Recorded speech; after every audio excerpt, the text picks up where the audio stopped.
দিম মইনা মনে যায় সঁচাকৈ তই যদি নুবুজ মইনা মোৰেনো কথা কৈ নেদেখিলে ৰাতি ৰাতি। নমস্কাৰ।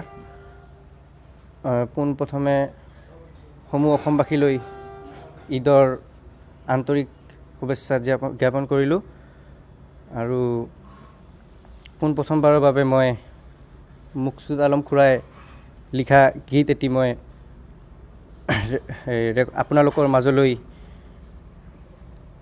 মাজলৈ ৰিলিজ কৰিবলৈ ওলাইছোঁ। আৰু আশা কৰিলোঁ আপোনালোকে গীতটি আদৰি ল'ব, ছাপোৰ্ট কৰিব। আৰু এই গীতটি চহিবুল মিউজিকেল নামৰ ইউটিউব চেনেলত উপলব্ধ হ'ব। আৰু এয়াই।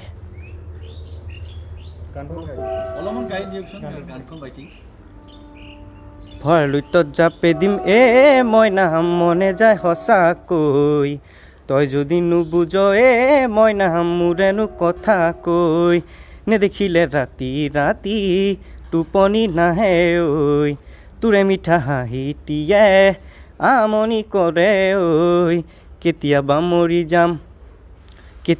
মৰি যাম মইনা চিপে জৰি লৈ। মই প্ৰায় আজি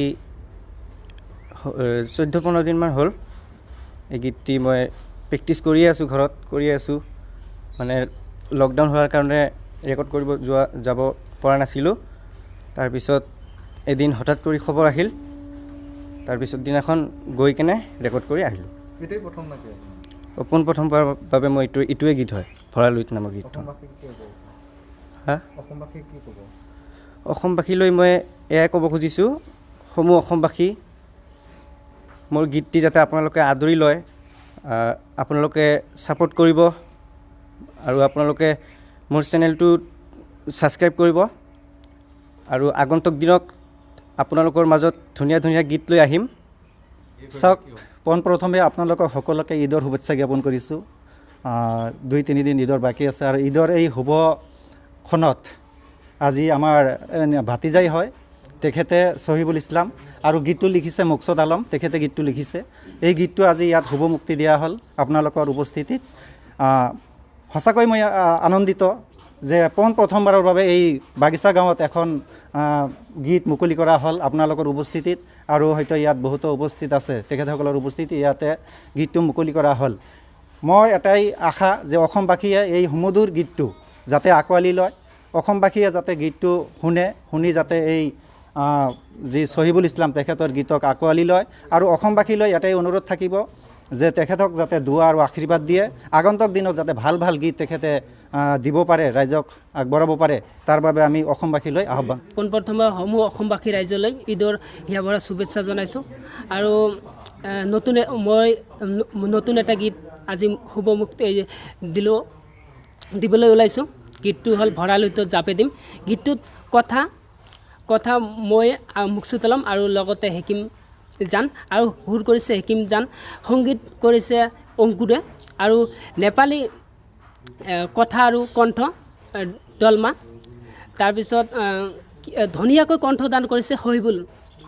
আৰু এই গীতটো সকলোৱে মৰম কৰিব, আশীৰ্বাদ সকলোৱে মৰম দিব, যাতে গীতটো ভাল সকলোৱে আঁকোৱালি লয়।